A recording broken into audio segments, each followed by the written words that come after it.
माँ शब्द सुनने में ही प्यारा लगता है। माँ, जिससे हम सबका रिश्ता जन्म से पहले ही बना होता है। माँ का प्यार अपने बच्चों के प्रति निस्वार्थ होता है। आज मैं भी आपको एक माँ बेटी की कहानी सुनाती हूँ। मीरा एक 30 वर्षीय महिला है। उसके पति की मृत्यु एक कार एक्सीडेंट में हो चुकी है। उसकी एक 9 वर्षीय बेटी है जिसका नाम नीना है। मीरा बहुत अच्छे कपड़े सिलती है और एक बुटीक में नौकरी करती है, जहाँ वह बहुत सुंदर सुंदर शादी के जोड़े बनाती है। उसके बनाए शादी के जोड़े सभी को बेहद पसंद आते हैं। आजकल मीरा बुटीक में एक शादी का जोड़ा अपनी बेटी नीना को सोचते हुए बना रही है। बुटीक से घर जाने के बाद माँ और बेटी दोनों खाना खाते हैं। तो खाना खाते समय नीना माँ से मांग करती है कि घर में एक बड़ा टीवी होना चाहिए। नीना को के इतने कहने पर ही माँ बड़ा टीवी ऑर्डर कर देती है। नीना ये सब देखकर हैरान हो जाती है। मीरा काम में व्यस्त होने के कारण अपना समय घर पे नहीं दे पाती थी, इसलिए वे रोज़ सुबह का खाना अपने भाई के घर ही खाते थे। मीरा के बुटीक जाने पर एक महिला कस्टमर आती है और वह वही जोड़ा पसंद करती है जो मीरा अपनी बेटी नीना को सोचते हुए बना रही है। मीरा उसे वह जोड़ा देने के लिए मना कर देती है। यह देख बुटीक का मालिक और मीरा में बहस होती है। मीरा कहती है कि वह यह जोड़ा अपनी बेटी नीना की शादी के लिए बना रही है, पर मालिक को शक होता है कि एक 9 वर्षीय बच्ची के लिए शादी का जोड़ा।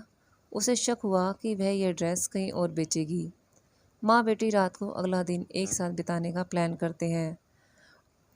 जब वो घूम घाम कर शाम को घर आते हैं तो मीरा अपनी बेटी के साथ अपने भाई के घर खाना खाने जाते हैं। खाना खाते समय अचानक मीरा की आंखों के आगे धुंधला जाती हैं और पेट में भयानक दर्द भी होने लगता है और वो गिर जाती है। मीरा का भाई उसे तुरंत ही डॉक्टर के पास लेकर जाता है, जहां उसे पता चलता है कि Meera last stage of cancer से ग्रसित है। मीरा के भाई भाभी यह सब जानकर दुखी होते हैं और उससे ये सब छुपा कर रखने का कारण पूछते हैं। मीरा कहती है कि वो नहीं चाहती थी कि उसके इलाज पर पैसा खर्च हो। वो ये सब पैसा अपनी बेटी के भविष्य के लिए रखना चाहती थी, ताकि उसकी बेटी को उसकी ज़रूरत पूरा करने में कोई दिक्कत ना हो। ये सब बातें सुनकर मीरा और भाभी रोने लगते हैं। उनसे कहती है कि मीरा उनसे कहती है कि उसकी बीमारी के बारे में उसकी बेटी नीना को पता ना चले। कुछ दिन बीत जाते हैं। मीरा अब पहले से काफ़ी कमज़ोर हो गई है। बीमारी के कारण वो काम पर भी नहीं जा पा रही। अब उसका शरीर दिन ब दिन कमज़ोर होता जा रहा है। रात के समय मीरा अपनी बेटी नीना के साथ बैठी है और उसे अच्छी अच्छी बातें समझाती है, पर नीना अपनी माँ से नाराज़ है। उसे लगता है कि उसकी माँ उससे प्यार नहीं करती, उसके साथ समय नहीं बिताती। वह माँ से कहती है कि आपसे ज़्यादा प्यार तो मेरा ख्याल मामी रखती है। यह सब सुनकर मीरा कमरे में जाकर रोने लगती है। खुद को एक एक दिन मौत के पास जाता देख रही है और ये बात वह अपनी बेटी को नहीं बता सकती। इसलिए खुद को ही संभाल कर वह कमरे से बाहर आती है और मुस्कुरा कर अपनी बेटी नीना को गले लगा लेती है।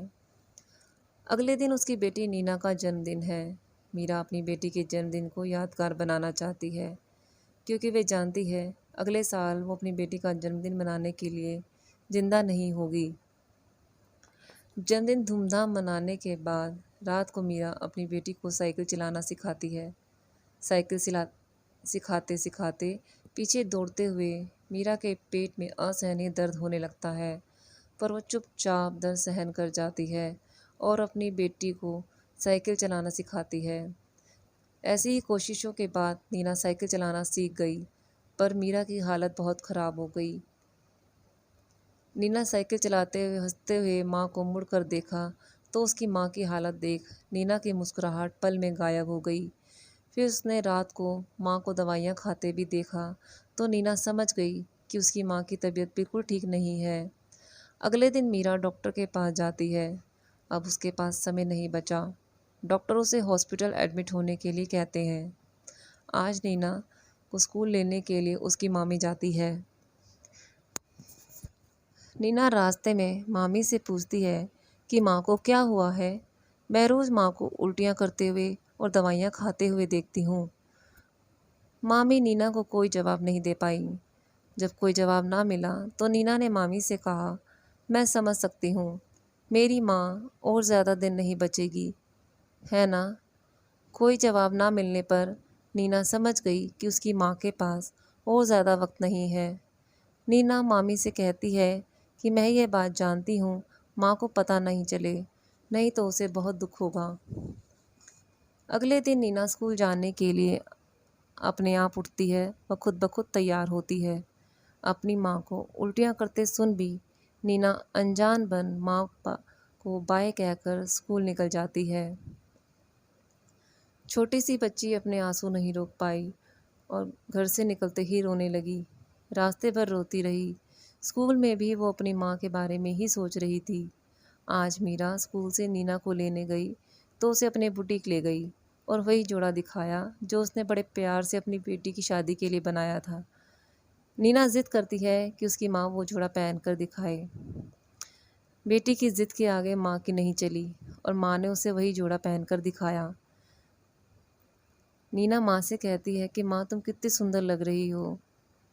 फिर दोनों माँ बेटी हंसते खेलते नाचने लगते हैं। रात के समय नीना ने सपना देखा कि वह अपनी माँ के साथ खेल रही है, पर तभी अचानक उसकी माँ को अपने पास ना देख वह चिल्लाने लगी।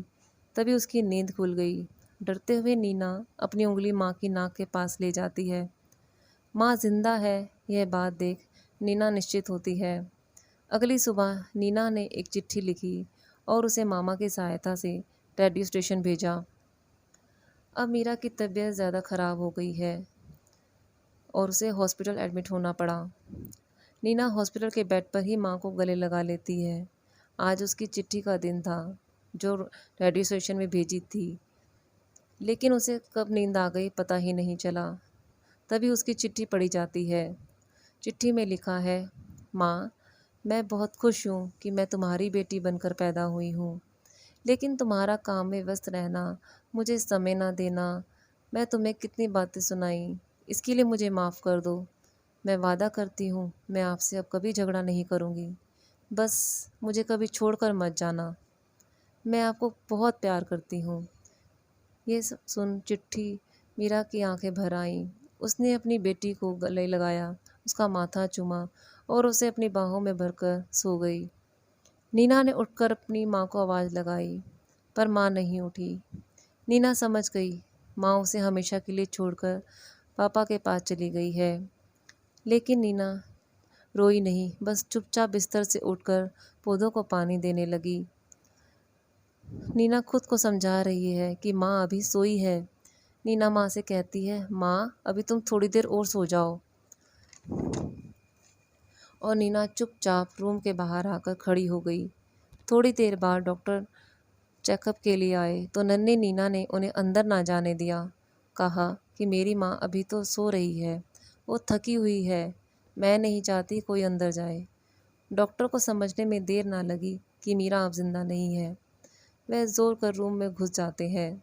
नीना चिल्लाकर जोर से रोने लगी, मेरी माँ जिंदा है, मेरी माँ जिंदा है, उसे कहीं मत लेकर जाओ। इतने में मामा मामी भी हॉस्पिटल पहुँचे और नन्ही नीना को संभाला। समय बीतता गया। अब नन्ही नीना बड़ी हो गई है और आज उसने शादी है। शादी के दिन नीना वही जोड़ा पहनती है जो उसकी माँ ने बड़े प्यार से अपने हाथों से बनाया था। अब माँ तो नहीं रही, पर हाँ उसकी माँ की दुआएं हमेशा उसके साथ है। ये कहानी आपको कैसी लगी कमेंट में ज़रूर बताइएगा।